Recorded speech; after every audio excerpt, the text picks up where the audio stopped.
দিবেন মোদের আল্লাহ তাআলা জোরে লা ইলাহা ইল্লাল্লাহ লা ইলাহা ইল্লাল্লাহ। দুনয়ন মেলে যেদিকে তাকাই আল্লাহর নিয়ামত দেখিতে পাই। ঠিক কিনা বলেন? আল্লাহর নিয়ামত দুনয়ন মেলে যেদিকে তাকাই আল্লাহর নিয়ামত দেখিতে যে পাই। কেমন করিব শুকর আদায়, কেমন করিব শুকর আদায় ওহ গদয়ার আল্লাহ তাআলা লা ইলাহা ইল্লাল্লাহ লা ইলাহা ইল্লাল্লাহ লা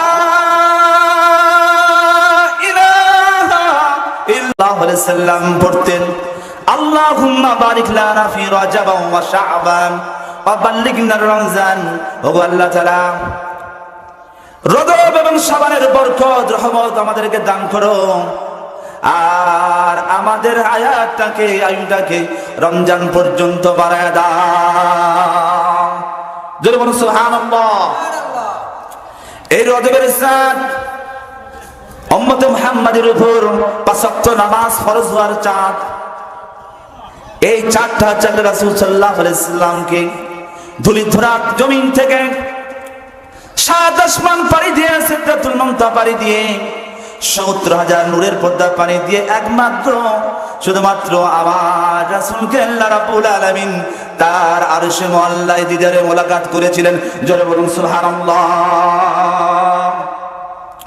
আল্লাহ রাব্বুল আলামিন পবিত্র কালামে সূরা বনী ইসরাঈলে আল্লাহ রাব্বুল আলামিন ঘোষণা দিয়েছেন সুবহানাল্লাযী আসরা বিআবদিহি লাইলাম মিনাল মাসজিদিল হারাম ইলাল মাসজিদিল আকসাল্লাযী বারাকনা হাওলাহু লিনুরিয়াহু মিন আয়াতিনা ইন্নাহু হুয়াস সামিউল বাসীর। আল্লাহু আকবার।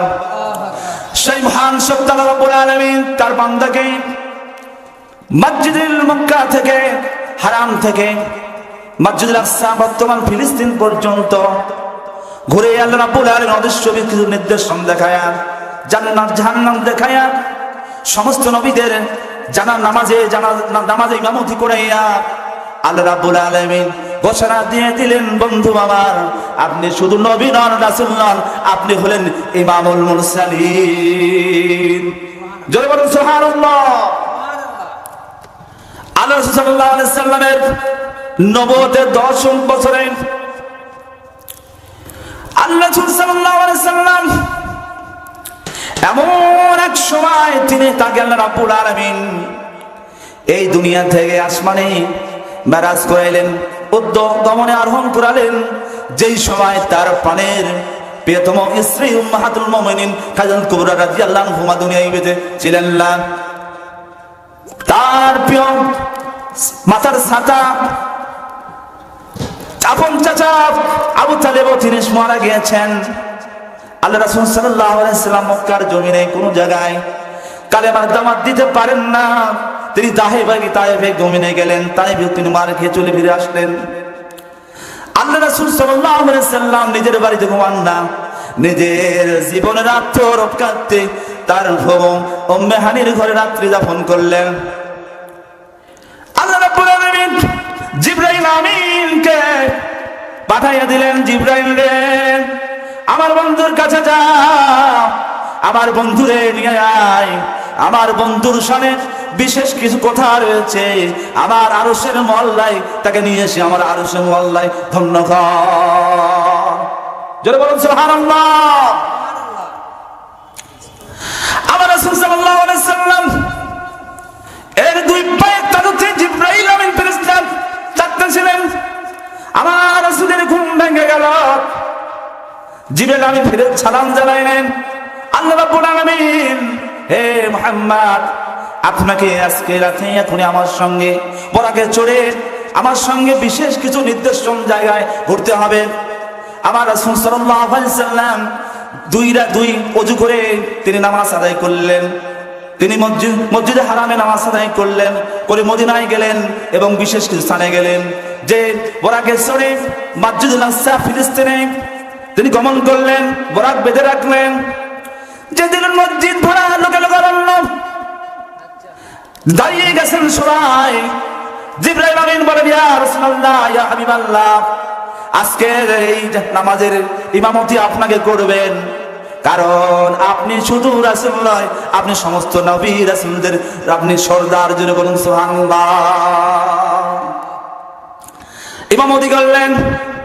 ইমামতি করার পর বড় বড় জালিলুল কদর পয়গম্বরগণ তারা বক্তৃতা দিয়ে দিলেন, আমার নবীকে আশীর্বাদ দান করলেন, দোয়া দিয়ে দিলেন, বিদায় নিলেন। প্রথম আসমান, দ্বিতীয় আসমান, তৃতীয় আসমান চলে গেলেন। সিদরাতুল মুনতাহা পাড়ি দিয়া আল্লাহ রাব্বুল আলামিনের ৭০,০০০ নূরের পর্দা পাড়ি দিয়া আরশে মওলাইনে গেলেন। বন্ধু জিবরাইল আমিন বললেন, ইয়া রাসূলুল্লাহ, আমাকে তো আর যাওয়ার কোনো অনুমতি নাই। আমি যদি এই ৭০,০০০ নূরের পর্দা ভেদ করে যাওয়ার চেষ্টা করি, আল্লাহর নূরের তাজাল্লিতে আমি জিবরাইল আমিন ভস্মীভূত হয়ে যাব। জোরে বলুন সুবহানাল্লাহ। ৭০,০০০ নূরের পর্দা পাড়ি দিয়ে আল্লাহ রাব্বুল আলামিনের আরশে চলে গেলেন। আমার রাসূলের একটু ভয় ভয় লাগতেছিল। কিছুক্ষণ পর বুঝতে পারলেন হযরত বেলালের পায়ের খরমের আওয়াজের মতন আওয়াজ। আমার রাসূল পৌঁছে গেলেন। আল্লাহ রাব্বুল আলামিন আমার হাবিবকে, আমাদের নবীকে সালাম জানালেন। জানায় বললেন, হাবিব আমার, বন্ধু আমার, দুনিয়ার বুকে এক বিয়ে আরেক বিয়ের বাড়িতে গেলে কিছু না কিছু সওদা নিয়ে আসেন। বন্ধু হে, আপনি আমার বাড়িতে এসেছেন, আপনি আমার জন্য কি নিয়ে এসেছেন? আমার রাসূল বললেন, আত-তাহিয়াতু লিল্লাহি ওয়াস-সালাওয়াতু ওয়াত-তাইয়্যিবাতু। আমার রাসূল বললেন, সমস্ত পবিত্রতা